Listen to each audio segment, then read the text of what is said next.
Just a few decades ago, Sweden was a symbol of European success. A stable economy, one of the highest living standards in the world, a strong welfare state, and low crime rates made the country regarded as a model system for a modern, egalitarian society. Today, more and more voices say that Sweden is ceasing to be a model. Crime is rising, problems with migrant integration are emerging, and the social system is under enormous pressure. According to a report from the Swedish police from 2023, the number of shootings in the country reached a record level. In 2023, over 60 homicides involving firearms were recorded, which is the highest result in the European Union per capita. Most of these crimes took place in so-called vulnerable zones, meaning neighborhoods primarily inhabited by immigrants from the Middle East and North Africa. Concerning data also comes from the Ministry of Justice. In 2022, over 70% of individuals convicted of violent crimes, such as murders, rapes, or armed robberies, were of foreign origin. Certain immigrant groups are overrepresented in crime statistics. This phenomenon is accompanied by a growing sense of alienation. According to studies by the SOM Institute at the University of Gothenburg, over 60% of the country's residents believe that Sweden is heading in the wrong direction. Just 2 decades ago, this indicator was less than 30%. Social frustration is growing, and trust in state institutions is declining. The economy is also becoming a problem. The Swedish welfare system, used for years as a tool for integration and equality, is starting to suffocate under its own weight. Expenditures on social assistance have increased by over 40% since 2010, with an increasing share going to immigrant families. At the same time, unemployment among people born outside Sweden is rising. According to data from 2023, it exceeds 17%, while the national average is 5.4%. The rising costs of the welfare system are also linked to fiscal pressure. Swedes, traditionally accustomed to high taxes in exchange for good public services, are increasingly questioning the efficiency of expenditures. Public opinion polls show that support for the idea of a welfare state is declining, especially among younger social groups. Finally, it is worth mentioning education.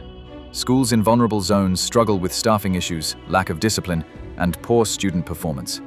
According to an OECD report, the gap in results between students born in Sweden and those whose parents come from non-European countries is one of the highest in Europe.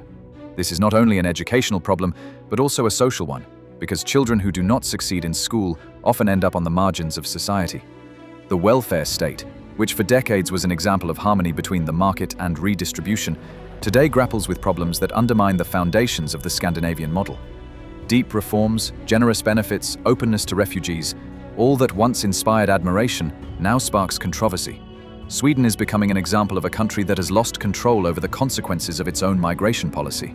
The welfare system, though still generous, is under pressure. The number of benefit recipients has increased significantly in recent years, particularly in municipalities with a high proportion of immigrants. According to data from Sweden, over 70% of women from outside Europe living in the country remain outside the labor market. This is not only an integration problem, but also a structural challenge for the economy. Increasing expenditures on social assistance translate into a budget deficit and burden local governments. Frustration among the middle class is also growing. The sense that the system rewards passivity rather than professional activity undermines trust in institutions. In trust surveys toward the state, more and more Swedes indicate that their main concern is uncontrolled public spending and the lack of an effective integration strategy. The deteriorating image of Sweden is also influenced by a dramatic rise in organized crime. Police reports indicate that the number of gangs has more than doubled in the last decade. Particularly concerning are data on explosions and arson, which have become commonplace in some districts of Stockholm and Malmö. In 2023, over 400 incidents involving explosive devices were recorded. Such phenomena were unimaginable a decade ago in a country considered a safe haven for victims of violence. Public education, once the pride of Sweden, is also feeling the effects of demographic and economic changes. The number of students for whom Swedish is not their native language has risen to nearly 40% in some regions. Teachers report difficulties in delivering the curriculum, and the level of educational outcomes is steadily declining in international rankings. The Swedish police struggle with a shortage of staff and growing operational burdens. The crime detection rate has fallen below 40%. The number of crimes committed by minors has increased, often exploited by older gang members as a tool to avoid criminal liability.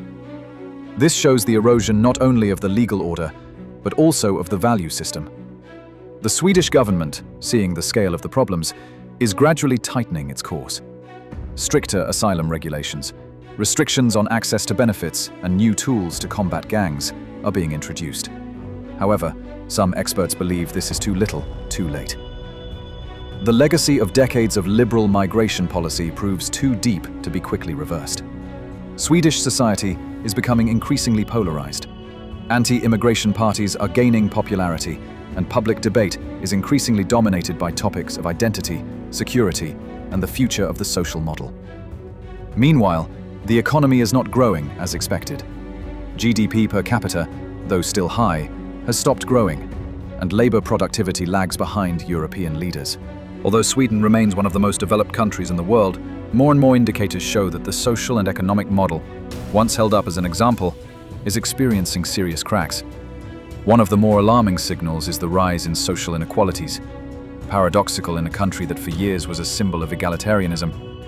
According to OECD data from 2023, Sweden's Gini coefficient was 32 points, while 2 decades ago, it hovered around 25. This means that income inequalities are growing faster than in most Nordic countries. This particularly affects large cities, where new migrants, people with low education, and youth from low-income families are increasingly caught in a spiral of poverty, limited access to education, and the labor market. This, in turn, translates into deepening social divisions. Another problem is the declining efficiency of public services, particularly in healthcare and education. Although Sweden still invests a significant percentage of GDP in these sectors, real access to doctors and specialists has dramatically worsened. The average waiting time for a specialist appointment in the public health system is now over 60 days, the highest in over a decade. In regions like Skåne or Västra Götaland, the problem particularly affects the elderly and children. Against this backdrop, political debate is also intensifying. Parties with a firmer stance on migration and security issues are gaining support, as shown by the parliamentary election results from 2022, in which the Sweden Democrats became the second largest political force in the country.